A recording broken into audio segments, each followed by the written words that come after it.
నమస్కారం, అహల్య న్యూస్ కి స్వాగతం. ముందుగా ముఖ్యాంశాలు. స్వచ్ఛ స్వర్ణాంధ్రప్రదేశ్ నిర్మాణానికి ముఖ్యమంత్రి చంద్రబాబు కృషి చేస్తున్నారని సెంట్రల్ నియోజకవర్గ ఎమ్మెల్యే బోండా ఉమామేశ్వరరావు స్పష్టీకరణ. రోడ్లపై చెత్త వేసే నిర్లక్ష్య ధోరణి ప్రజలు విడనాడాలని, నగరపాలక సంస్థ చేపట్టిన చెత్త సేకరణకి నగర ప్రజలంతా సహకరించాలని విజ్ఞప్తి.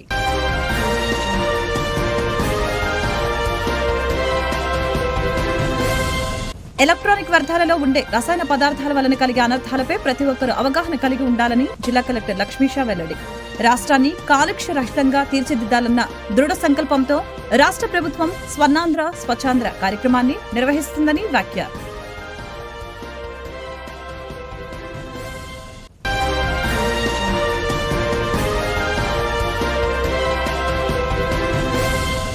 ఈస్టర్ పండుగను పురస్కరించుకుని ఆంధ్రప్రదేశ్ క్రైస్తవ ఐక్యవేదిక ఆధ్వర్యంలో రన్ ఫర్ జీసస్ కార్యక్రమం నిర్వహణ. పెద్ద ఎత్తున పాల్గొన్న క్రైస్తవ సంఘాలు. మానవుల పాపాలను కడిగేందుకు యేసుక్రీస్తు సిలువలో ప్రాణాలను అర్పించారని ఫాదర్ తెలగతోటి జోసెఫ్ వెల్లడి.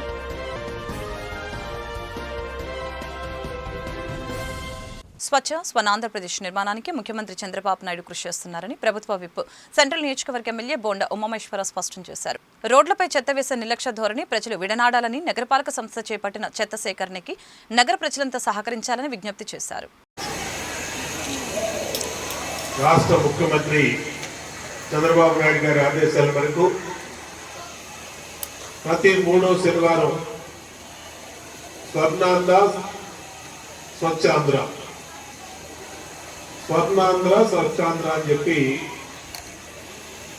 మన సెంట్రల్ నియోజకవర్గంలో 20 డివిజన్లు రాష్ట్రం మొత్తం కూడా అధికారులు ప్రజలు భాగస్వామ్యంతో నిర్వహించడం జరుగుతూ ఉంది.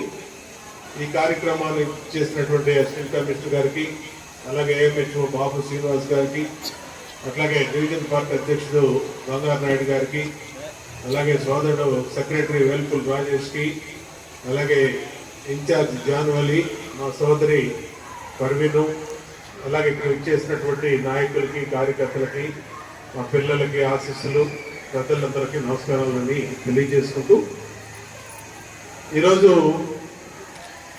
చాలా ప్రతిష్టాత్మకంగా దేశం మొత్తం కూడా భారత ప్రధాని నరేంద్ర మోడీ గారు తీసుకున్నటువంటి కార్యక్రమం స్వర్ణాంధ్ర స్వచ్ఛాంధ్ర. దీన్ని మనం సెంట్రల్ నియోజకవర్గంలో మన అధికారులు బ్రహ్మాండంగా అమలు చేస్తూ ఉన్నారు. దీని మీద ప్రజల్లో అయినటువంటి మనం అవగాహనతో ఉండాల్సిన అవసరం ఉంది. పిల్లల కానించి, స్కూల్ పిల్లల కానించే ఒక క్రమశిక్షణ, ఒక పద్ధతి, అలాగే ఇంట్లో ఉన్నటువంటి మా అక్క చెల్లెళ్ళు, పెద్దలందరూ కూడా అవగాహనతో ఉండాల్సిన అవసరం.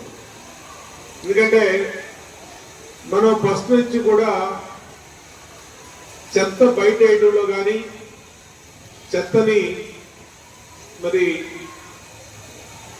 మున్సిపల్ సిబ్బందికి ఇవ్వడంలో కానీ ఆలస్యం వహిస్తూ ఉంటాం అనేది మనకు అలవాటు. దాన్ని మనం ఆ నిర్లక్ష్యాన్ని వీడాలి. ఎందుకంటే ఇవాళ తడి చెత్త, పొడి చెత్త, రెండింటికి కూడా మున్సిపల్ కార్పొరేషన్ అధికారులు సపరేట్ గా కలెక్ట్ చేస్తూ ఉంటాం. మనం ఏం చేస్తామంటే ఆ బయటగా మనం అతను వచ్చినప్పుడు బండి చెత్తకో, లేకపోతే మనం ఏదో పని మీద ఉండో దాన్ని అది తర్వాత చూసినప్పుడు దపక్కన గోడ మీద నుంచి రోడ్డు మీదకి విసిరేయడం అనేది మనకు సహజంగా ఉన్నటువంటి అలవాటు. దాన్ని ఆ రోజులు పోయి దాన్ని విడిచేయాలి. అది బ్యాడ్ హ్యాబిట్. అది ఇవాళ కార్పొరేషన్ అధికారులు చూస్తే ఫైన్ కూడా వేస్తారు. ఎందుకోసం అంటే మన ఆరోగ్యం కోసం, ఇదేమి అధికారుల ఆరోగ్యం కోసం కాదు. అధికారులు కూడా ప్రజల్లో భాగస్వాములు. వాళ్ళందరూ కష్టపడి పనిచేసేది మనందరం ఆరోగ్యంగా ఉండటం కోసం, అలాగే మన కార్పొరేషన్ నీట్గా ఉండటం కోసం, మన నియోజకవర్గం, మన డివిజను పరిశుభ్రంగా ఉండటం కోసం. ప్రపంచంలో జపాన్ అనే దేశం ఎంత క్లీన్ గా ఉంటుందంటే ఆ దేశం, దానికి ప్రజలే ఒక్క అధికారి రోడ్డు మీద కనబడ్డు, ఒక్క అధికారి ఎక్కడ కనబడ్డు.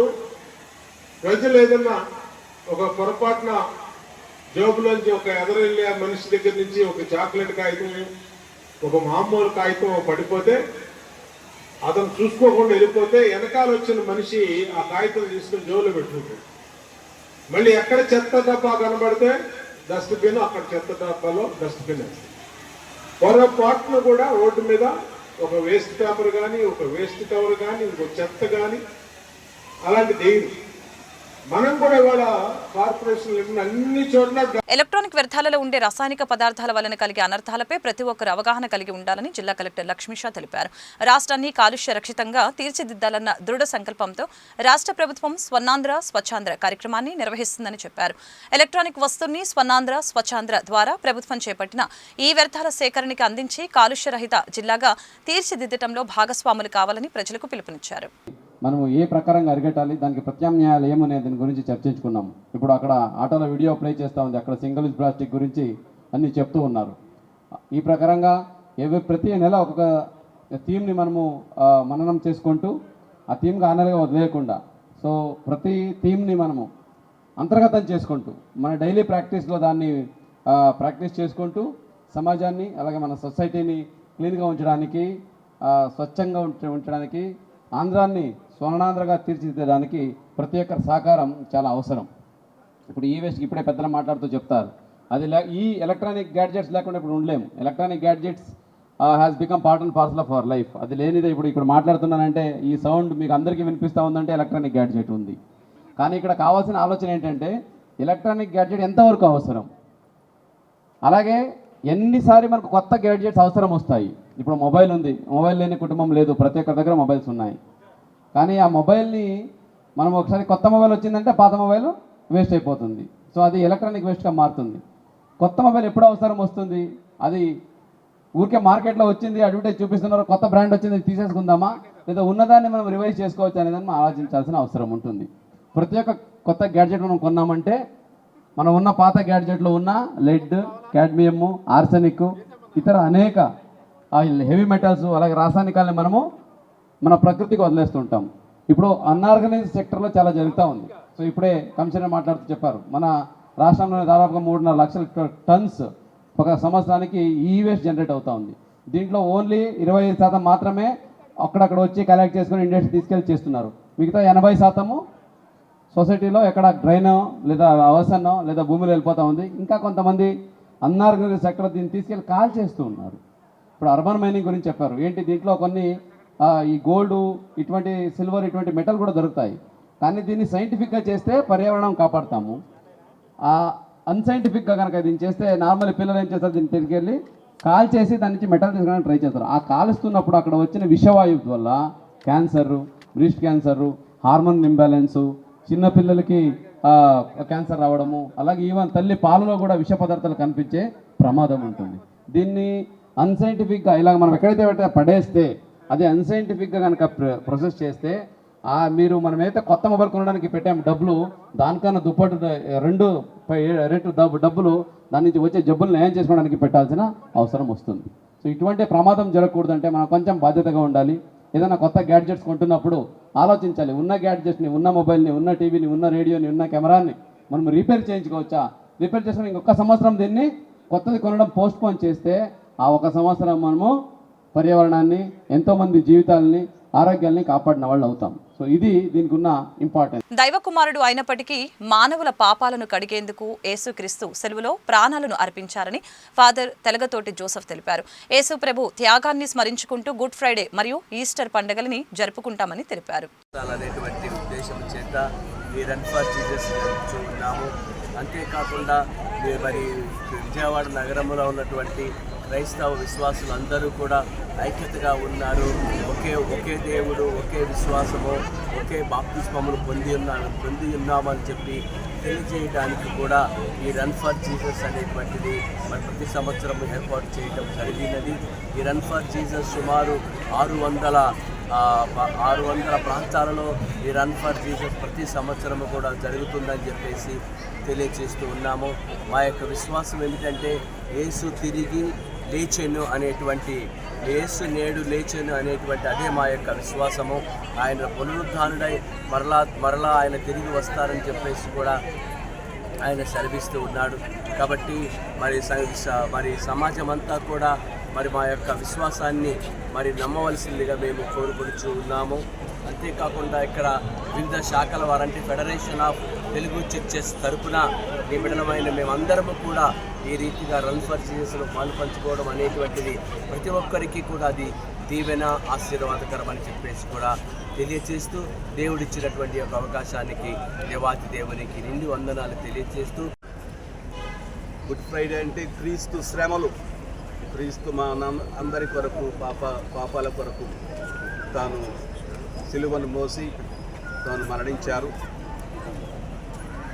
ఆయనను సిలువ వేసి ఆ విధంగా దైవ కుమారుడైనా సరే మనందరి పాపాల కొరకు ఆయన మరణించారని మేమందరం దృఢంగా నమ్ముతూ ఆ విశ్వాసాన్ని మేము వ్యక్తపరిచాం.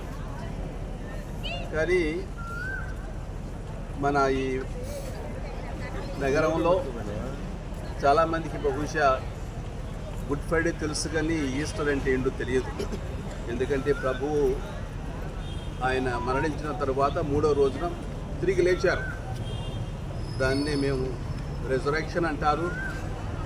అదే తాను మరణా నుంచి లేచారు, అదే పాస్కా పండుగ అంటాం. ఆ పండుగను కొనియాడటానికి, ఆ పండుగను ఈరోజు అందరికీ తెలియపరచడానికి రన్ ఫర్ జీసస్ అని మేము ప్రారంభించాం. గత చాలా సంవత్సరాల నుంచి 15-20 సంవత్సరాల నుంచి జరుగుతూ ఉంది. ఇక్కడ అన్ని క్రైస్తవ శాఖలు ఇక్కడ ఐక్యమై ఈ విషయాన్ని కోసం ముఖ్యంగా వాళ్ళు సాక్ష్యాన్ని ఇస్తూ చాలా శాంతిపూర్వకంగా ఈ ర్యాలీని ప్రదర్శిస్తున్నారు. అందుకే దీన్ని రన్ ఫర్ జీసస్ అని చెప్పాం. మీరు చూసే పెద్దలందరూ వివిధ సంఘాలకు చెందిన వాళ్ళు. ఇది కేవలం మన విశ్వాసాన్ని ప్రదర్శించడానికి మాత్రమే చేస్తున్నాం. అదేవిధంగా శాంతిపూర్వకంగా చేస్తున్నాం. మన నగరానికి శాంతి సమాధానాలు, ప్రభుని ఆశీర్వాదాలు మెండుగా రావాలని, అదేవిధంగా మనం ఇంకా మంచి మార్గంలో నడుస్తూ మన నగరం ఇంకా వర్ధిల్లాలని దీని యొక్క ముఖ్యమైన భావం. స్వచ్ఛ భారత్ కార్యక్రమానికి అనుగుణంగా పరిసరాలని స్వచ్ఛందంగా ఉంచేందుకు గాను రాష్ట్ర వ్యాప్తంగా ఉత్తర్వులు అనుసరించి ఇంద్రకీలాద్రిపై గల శ్రీ దుర్గా మల్లేశ్వర స్వామి వారి సన్నిధిలో దేవస్థానం రాజగోపురం ముందు స్వచ్ఛాంధ్ర స్వర్ణాంధ్ర ప్రతిజ్ఞ జరిగింది. జై దుర్గా భవాని. నేను నా పరిసరాల పరిశుభ్రత కొరకు ప్రతిరోజు కొంత సమయం కేటాయిస్తానని నా వంతు కృషిగా స్వచ్ఛత కార్యక్రమాల కొరకు శ్రమదానం చేసి పరిశుభ్ర ఆంధ్రప్రదేశ్ సాధించే సంకల్పానికి కట్టుబడి ఉంటానని ఈరోజు పరిశుభ్రత గురించి నేను వేసిన ఈ ముందడుగు ఆంధ్రప్రదేశ్ రాష్ట్రాన్ని పొడి చెత్త వేరు చేయడంపై తీర్చిదిద్దేటట్లు నా వంతు కృషి చేస్తానని ప్రమాణం చేస్తున్నాను. స్వర్ణాంధ్ర స్వచ్ఛాంధ్ర. జై దుర్గా భవాని.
ఈ వేస్ట్ ఎలక్ట్రానిక్ వ్యర్థాల వలన తీవ్రమైన అనర్థాలు పొంచి ఉన్నాయని తూర్పు ఎమ్మెల్యే గద్దె రామ్మోహన్ తెలిపారు.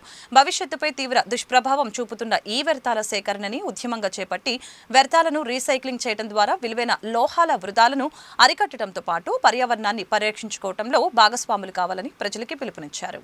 మన ఇంట్లోనే ఒక కబోర్డ్లో పెట్టేస్తాం వాటిని, మరి నా ఇంట్లో మాత్రం చాలా ఉన్నాయి కబోర్డ్లు. అవన్నీ ఏ రోజుగా డస్ట్బిన్లో పడేయం, అది కాస్ట్లీ వస్తువు కాబట్టి ఏదో మరి పడేది. అదేవిధంగా మీ పాదరక్షలు షూస్ కానీ చెప్పులు కానీ చూసుకుంటే చాలా ఇళ్లలో ముందు ర్యాక్ ఉంటుంది. ఆ ర్యాక్ నుండా కూడా పనికిరాని బూట్లే ఉంటాయి. ఎక్కువగా వాడే 2-3 జతలు ఉన్నా పనికిరానివి ఎక్కువ ఉంటాయి. ఆ డిస్పోజింగ్ చేయాలనే ఆలోచన కానివ్వండి, ఆ సిస్టమ్ కానివ్వండి లేకపోవటం వల్ల ఇలాంటివి జరుగుతూ ఉన్నాయి. ఇవాళ ఇందాక మా కమిషనర్ గారు చెబుతూ ఉన్నారు, షూస్ కనుక మనకు వేస్ట్ చేయని కలెక్ట్ చేయగలిగితే దానిని చిన్న చిన్న మోడిఫికేషన్ చేసి అనేక మంది పేదవారికి అది తక్కువ రేటుతో ఇవి అందించవచ్చు అని కూడా చెబుతారు. ఇవన్నీ జరుగుతున్నాయి, అభివృద్ధి చెందిన దేశాల్లోనూ జరుగుతున్నాయి ఇవన్నీ కూడా. అదేవిధంగా మన ఈ బెంగళూరులో ఒక కంపెనీ ఉంది. బెంగళూరు అంటేనే మొత్తం ఈ వేస్టే కొన్ని 100 టన్నులు వస్తుంది, 100 కాదు 1000 టన్నులు వస్తుంది. వాటన్నిటినీ ప్రాసెస్ చేయగల సమర్థవంతమైన కంపెనీ కూడా ఉంది. కానీ ఆ వేస్ట్ పుట్టే కాడి నుంచి ప్రాసెస్ చేసే కాడికి తీసుకొచ్చే మెకానిజం లేక అటు కంపెనీ ముందుకెళ్ళలేదు. ఆ వేస్ట్ వలన పొల్యూషన్ పెరిగిపోతూ ఉంది. సో ఇవన్నీ కూడా కాన్సెప్ట్లు. ఇది యథా రాజా తదా ప్రజ అన్నట్టుగా ఎప్పుడైతే నారా చంద్రబాబు నాయుడు గారు లాంటి వ్యక్తి ముఖ్యమంత్రిగా ఉంటారో ఇలాంటి నూతన విధానాలు అమల్లోకి వస్తాయి. మీ అందరికీ తెలుసు, ఈ మొక్కలు నాటింది ఆ రోజున మొక్కలు పెంచడం మంచిదని చెబుతారు, మొక్కల వల్ల ఆరోగ్యం అని చెబుతాం. కానీ అది మొక్క నాటాలనే ఆలోచన కల్పించిన వ్యక్తి 1995లో నారా చంద్రబాబు నాయుడు గారు ముఖ్యమంత్రిగా ఉండగా జన్మభూమి శ్రమదానం ఏ విధంగా ఈరోజు ప్రతి 3వ శనివారం ఈ యొక్క నూతన కార్యక్రమాల కోసం ఏర్పాటు చేశారో ఆ రోజున ప్రతి శుక్రవారం జన్మభూమి కార్యక్రమాన్ని, శ్రమదానం కార్యక్రమాన్ని, మొక్కలు నాటే కార్యక్రమాన్ని ఆ రోజున పెట్టడం జరిగింది. ఆ సమయంలోనే ఎక్కువగా మన కాలనీలో మొక్కలు పెట్టడం, మొక్కలను సంరక్షించుకోవాలని ఒక కాన్సెప్ట్. ఈరోజు ఎంతమందికి తెలుసు ఈ వేస్ట్ వలన పొల్యూషన్ కంట్రోల్ చేయటమే కాకుండా దాని ద్వారా మనం సంపదను కూడా సృష్టించదనే మాట చాలామందికి తెలియకపోవచ్చు. తెలియక ఇక్కడ ఉన్న వాళ్ళందరూ మేధావులే, రిటైర్డ్ లెక్చరర్స్ ఉన్నారు, వ్యాపారాలు చేసిన వాళ్ళు ఉన్నారు, మళ్ళీ అనేక చోట్ల ఉద్యోగాలు చేసిన వాళ్ళు ఉన్నారు. అందరికీ తెలిసిన విషయమే. మాజీ ఎంపీ చింతమోహన్ తమ నాయకుడు కాన్షీరామ్ని ఏకవచనంతో సంబోధించడాన్ని తాము తీవ్రంగా వ్యతిరేకిస్తున్నామని బీఎస్పీ రాష్ట్ర ప్రధాన కార్యదర్శి పుష్పరాజ్ వెల్లడించారు. తమ నాయకుడు కాన్షీరామ్ వలన దేశంలోని బడుగు బలహీన వర్గాలకి చెందిన వారు ఎందరో రాజ్యాధికారం చేపట్టారని, అటువంటి నాయకుని పట్ల ఏకభావంతో సంబోధన చేయడం దురదృష్టకరమని చెప్పారు. ఈ వ్యాఖ్యలను చింతమోహన్ వెనక్కి తీసుకోవాలని డిమాండ్ చేశారు. విగ్రహాలు ఇంతకు ముందు 10 అడుగులు 20 అడుగులు ఉండేవి. అవి ఈరోజు 125 అడుగుల స్థాయికి వెళ్ళడం అనేది దాని వెనక ఎవరున్నారు అని చెప్పే సందర్భాన్ని పురస్కరించుకొని వాడు కాన్షీరామ్ అంటే కాన్షీరామ్ గారిని వాడు అనేటువంటి పదంతో సంబోధించడం బహుజన శ్రేణుల్లో తీవ్రమైనటువంటి బాధనే కాకుండా తీవ్రమైనటువంటి ఆగ్రహాన్ని కలగజేసింది. మరి అటువంటి మహా వ్యక్తిని, ఇంకో విషయం చెప్పాలంటే Manyashri Kanshi Ram guarantee ward member కూడా కాలేనటువంటి ఎస్సీ ఎస్టీ బీసీ మైనారిటీని ఎమ్మెల్యేలుగా, ఎంపీలుగా, మంత్రులుగా, ముఖ్యమంత్రులుగా చేసినటువంటి ఘనత మాన్యశ్రీ కాన్షీరామ్ గారు. ఒక సాధారణ మహిళ, ఒక సాధారణ షెడ్యూల్ కులాలకు చెందినటువంటి మహిళ బెహన్ కుమారి మాయావతి గారిని ఉత్తరప్రదేశ్ రాష్ట్రానికి, భారతదేశంలోనే అతిపెద్ద రాష్ట్రమైనటువంటి ఉత్తరప్రదేశ్ రాష్ట్రానికి 4 సార్లు ముఖ్యమంత్రి చేసిన ఘనత కూడా మాన్యశ్రీ కాన్షీరామ్ గారికి దక్కుతుంది. ఎందుకంటే డాక్టర్ బాబాసాహెబ్ అంబేద్కర్ గారి మరణం తర్వాత ఫూలే అంబేద్కర్ ఉద్యమాన్ని జాతీయ స్థాయిలో నిర్మించి ఈ ఎస్సీ ఎస్టీ బీసీ మైనారిటీలకి ఒక జాతీయ పార్టీ అయినటువంటి బహుజన్ సమాజ్ పార్టీని అందించి మరి ఎందరినో రాజకీయ నాయకులుగా తీర్చిదిద్దినటువంటి ఘనత మాన్యశ్రీ కాంశీరామ్ గారు. ఏ ఇతర పార్టీల్లో చెంచాలుగా అనేక మంది పనిచేస్తున్నటువంటి కాలంలో కూడా వాళ్ళ సొంత కాళ్ళ మీద ఎమ్మెల్యేలుగా, ఎంపీలుగా, మంత్రులుగా గెలిచేటువంటి అవకాశాలని మాన్యశ్రీ కాంశీరామ్ గారు దేశవ్యాప్తంగా ఉన్నటువంటి ఎస్సీ ఎస్టీ బీసీ మైనారిటీలకు కల్పించడం జరిగింది. అంతేకాకుండా ఇదే చింతామోహన్ గారి విషయంలో మాన్యశ్రీ కాంశీరామ్ గారు ఎంతటి ఔదార్యాన్ని ప్రదర్శించారో మీకు ఒకసారి గుర్తు చేయాలి. మాన్యశ్రీ కాంశీరామ్ గారు రైతాంగ ఉత్పత్తులకి చట్టబద్ధ ఎంఎస్పీ సాధించేందుకు దేశవ్యాప్త ఆందోళన సాగించాలని అఖిల భారత కిసాన్ సభ జాతీయ మహాసభ పిలుపునిచ్చిందని రైతు సంఘం రాష్ట్ర అధ్యక్ష ప్రధాన కార్యదర్శులు జి ఈశ్వరయ్య, కేవీబీ ప్రసాద్లు వెల్లడించారు. అమెరికా అధ్యక్షుడు డొనాల్డ్ ట్రంప్ విధానాలతో భారత వ్యవసాయ రంగంపై భారం పడుతుందని స్పష్టం చేశారు. నమస్కారం. అఖిల భారత కిసాన్ సభ జాతీయ మహాసభలో తమిళనాడు రాష్ట్రం నాగపట్నంలో 3 రోజుల పాటు జరిగాయి. ఈ 3 రోజులు వివిధ రాష్ట్రాలకు చెందిన దాదాపు 19 రాష్ట్రాల నుండి 650 మందికి పైగా డెలిగేట్స్ హాజరయ్యారు. వివిధ రాష్ట్రాల్లో రైతాంగం పండించేటువంటి పంటలు, ఆయా రాష్ట్రాల్లో ఉండేటువంటి మద్దతు ధరలు, ఏ రకంగా రైతాంగం మరి ఈ పంటల్ని అమ్ముకునేటువంటి మార్కెట్ చేసుకునేటువంటి సమయంలో వస్తున్నటువంటి ఇబ్బందులు, అదేవిధంగా కేంద్ర ప్రభుత్వం రైతాంగాన్ని ఏ రకంగా ఇబ్బందులు పెడతా ఉంది, అదేవిధంగా ఇటీవల అమెరికా అధ్యక్షుడు డొనాల్డ్ ట్రంప్ ఏదైతే మన దేశం మీద భారీ స్థాయిలో సుంకాలు వేశారో ఆ సుంకాల యొక్క ప్రభావం మన వ్యవసాయ రంగం మీద, వ్యవసాయ ఉత్పత్తుల మీద ఏ రకంగా పడతా ఉంది అనేటువంటి అనేక అంశాలని ఈ 3 రోజులు జరిగినటువంటి మహాసభల్లో మరి చర్చించడం జరిగింది.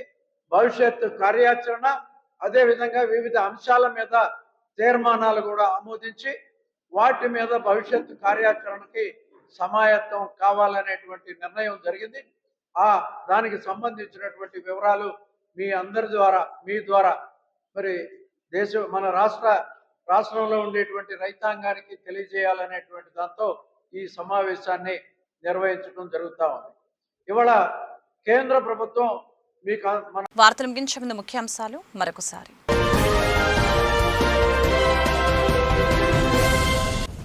స్వచ్ఛ స్వర్ణాంధ్రప్రదేశ్ నిర్మాణానికి ముఖ్యమంత్రి చంద్రబాబు కృషి చేస్తున్నారని సెంట్రల్ నియోజకవర్గ ఎమ్మెల్యే బోండా ఉమామేశ్వరరావు స్పష్టీకరణ. రోడ్లపై చెత్త వేసే నిర్లక్ష్య ధోరణి ప్రజలు విడనాడాలని, నగరపాలక సంస్థ చేపట్టిన చెత్త సేకరణకి నగర ప్రజలంతా సహకరించాలని విజ్ఞప్తి.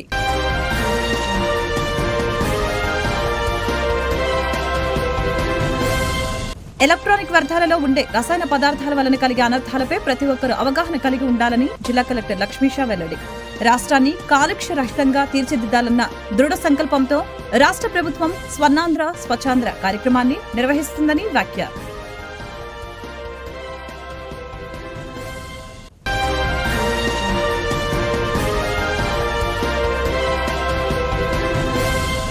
ఈస్టర్ పండుగను పురస్కరించుకుని ఆంధ్రప్రదేశ్ క్రైస్తవ ఐక్యవేదిక ఆధ్వర్యంలో రన్ ఫర్ జీసస్ కార్యక్రమం నిర్వహణ. పెద్ద ఎత్తున పాల్గొన్న క్రైస్తవ సంఘాలు. మానవుల పాపాలను కడిగేందుకు యేసుక్రీస్తు సిలువలో ప్రాణాలను అర్పించారని ఫాదర్ తెలగతోటి జోసెఫ్ వెల్లడి.